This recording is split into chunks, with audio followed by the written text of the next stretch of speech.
बोलो जयकारा, बोल मेरे श्री गुरु महाराज की जय। हमारे मन में अक्सर यह प्रश्न उठता है, क्या इस धरती पर परमात्मा है? अगर परमात्मा है तो क्या हम परमात्मा के दर्शन कर सकते हैं? जी हाँ, हम उस परमात्मा का दर्शन कर सकते हैं शब्द कीर्तन के माध्यम से। शब्द कीर्तन सुनने मात्र से ही हम उस परमात्मा के नज़दीक आ जाते हैं। शुरू में हो सकता है हमारा मन विचलित हो, इधर उधर भटकने लगे, लेकिन समय के साथ साथ हम विकारों से दूर होते चले जाते हैं और उस परमात्मा के चरणों का सुख प्राप्त करने लगते हैं। ये एक अभ्यास है जिसके माध्यम से हम स्वयं को जान पाते हैं और सच मानिए अवगुण दूर होते चले जाते हैं और हमारा मन निर्मल होने लगता है। जब मन विषय वासनाओं से ऊपर उठने लगता है तो हम स्वयं को ज़्यादा जान पाते हैं और स्वयं अनुशासित हो जाते हैं। इसे यूँ समझिए कि परमात्मा के नज़दीक पहुँच जाते हैं आप। कीर्तन के माध्यम से शब्द और कीर्तन जीवन का आधार है जिनके महत्व को हमें समझना चाहिए। ये रचनाएं हमारे लिए दिव्य है।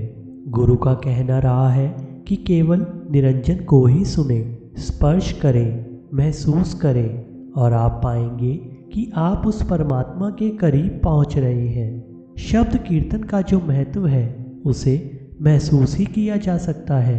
ये एक अभ्यास है जो रोज करना चाहिए। शब्द और वाणी आपके जीवन को बदल सकते हैं। आपको इनका ही अनुसरण करना चाहिए। वाणी गावो जो सत्य है। शब्द और वाणी उस परमात्मा के फूलों के रस से भीगे हुए हैं जिनका अनुसरण करके आप स्वयं सुगंधित हो जाएंगे। गुरु की वाणी को जो भी बोलेगा, सुनेगा और विचार करेगा वही परमात्मा को प्राप्त होता है। कीर्तन करने से ही उद्धार संभव है। कीर्तन इस तरह है जैसे घनघोर बरसात हो जो सभी पापों को अपने साथ ले जाएगी। शब्द और कीर्तन का लाभ करने वाले और सुनने वाले दोनों को ही होगा। कथा माँ है तो कीर्तन पुत्र है। ये महिमा शब्द और कीर्तन की है। शब्द का मंथन भी आवश्यक है। जितना शब्द और कीर्तन हम सुनते हैं उतना ही शुद्ध होते चले जाते हैं। शब्द को सुनने के बाद ही मंथन शुरू होता है। वाणी को ध्यान से सुनिए, ये सद्गुरु का आशीर्वाद है। शब्द कीर्तन हमारे व्यक्तित्व से सभी दोष, अवगुण और पाप का अंत कर देती है। चित्त निर्मल होने लगता है।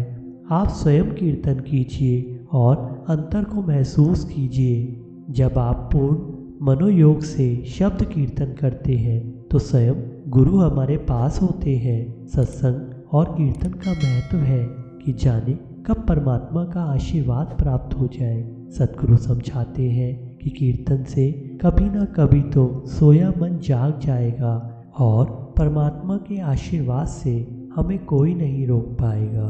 बोलो जयकारा, बोल मेरे श्री गुरु महाराज की जय।